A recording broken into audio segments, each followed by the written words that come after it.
One day, the engines were preparing for another day's work when Sir Topham Hatt came with exciting news. I have just come from an important meeting with the Knapford Playwright Group, and have agreed to let them use the big station as a stage for their newest production. The engines were excited. Not only that, but they will need an engine to star in the play alongside the actors. I shall be choosing an engine soon. Good day. And he went back to his office. All this talk about a play makes me excited. I'm sure I'd be picked. I look a lot more elegant for the play. I'm sure to be chosen. I don't see the fuss. Of course you don't, Duck. You're a silly tank engine. Exactly. This job is meant for more splendid engines, like me. They're sure to choose me. We'll see, James. I saw Sir Topham Hatt looking very sharply at me. That doesn't mean you'll be chosen. I don't believe it! Why would Sir Topham Hatt choose Emily? It's just a play, James. Maybe you'll get your chance next time. But James wanted to be in the play more than ever. Soon, Knapford was closed and decked out for the play. Seats were put up on one side of the station, so everyone could watch the performance.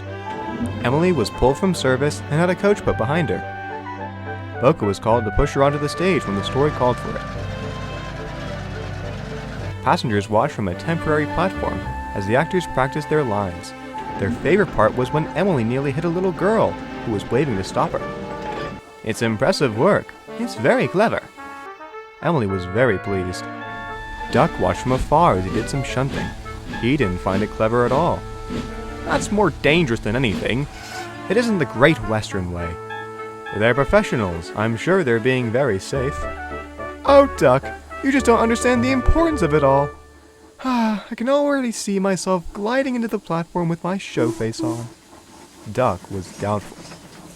On the day the play would open, Emily was in her routine as usual.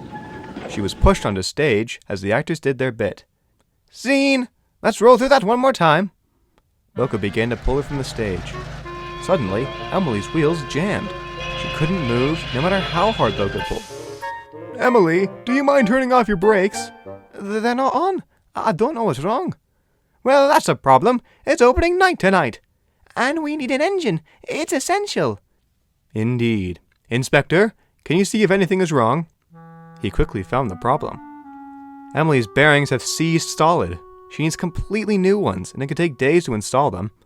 Sir, could you? Yes, don't worry. I'll find you a new engine shortly. Sir Topham Hatt scoured the yard. He knew he had to act quickly. As he searched, he noticed two loud engines locked in an argument. He sighed and approached the ruckus. You don't understand how dangerous it is, James.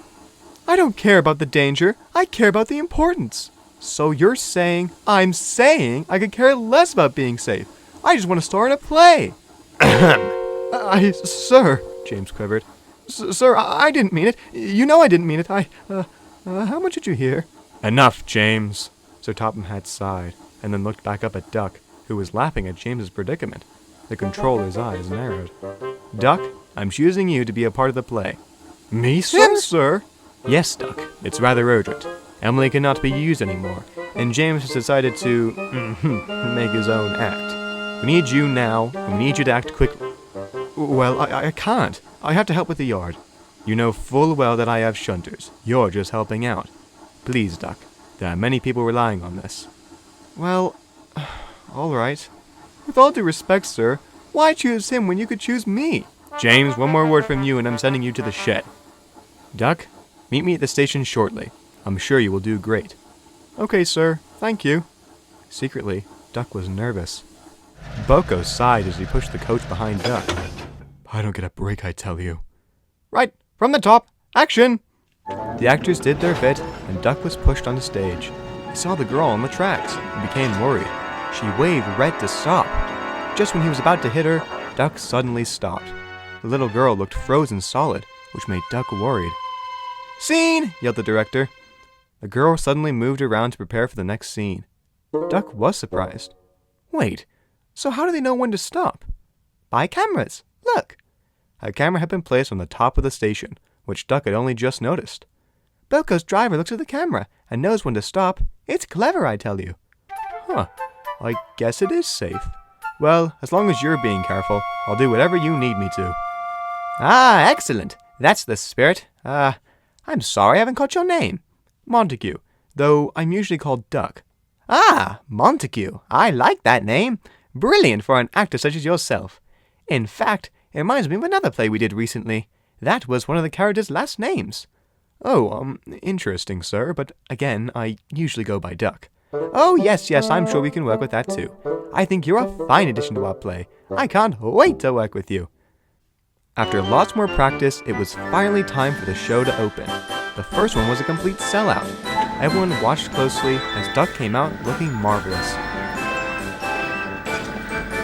The scene soon came where Duck nearly hit the little girl. Everyone was very impressed. When the show was over, Duck, alongside all the other actors, came to the stage to take their bows. The director announced Duck directly. We'd like to give a big thank you to Sir Topham Hatt's Railway, and especially my good friend Montague here, one of the finest engine actors in the whole world. The crowd cheered, and Duck grinned broadly.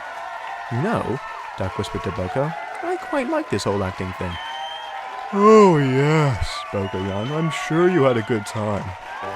The first night was soon over, and the next morning, Sir Topham Hatt and the director came to Duck. Splendid work, my great Montague. Yes, indeed. Well done. Thank you, sirs. I wanted to ask you something. While you aren't the most accurate engine for the time period of the play setting, we can paint you in an older-looking livery. It was his idea, but it's your choice. We won't force you. Duck thought for a moment. You know, that doesn't sound like a bad idea. The next night commenced, and some of the engines came to watch from afar after hearing of Duck's wonderful performance. They were in for a shock when he was pushed on the stage.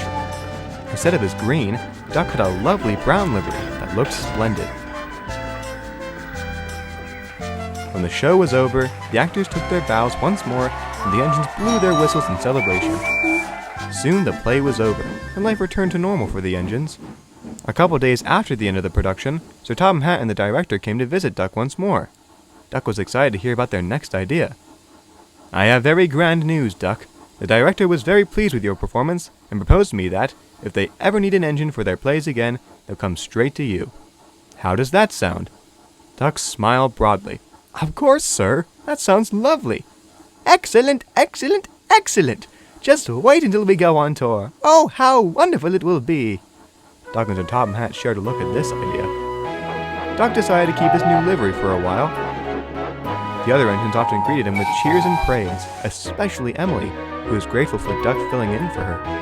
The same, however, could not be said for James, who was very embarrassed about his behavior and wanted nothing to do with the play whatsoever. You know, James, I think you still have it in you. They should make a play called The Tragedy of Red the Vane, in which a conceited red engine doesn't stop talking, leading to his own downfall. It seems like the perfect role for you. James could only hide in a cloud of steam and didn't retort as he puffed away.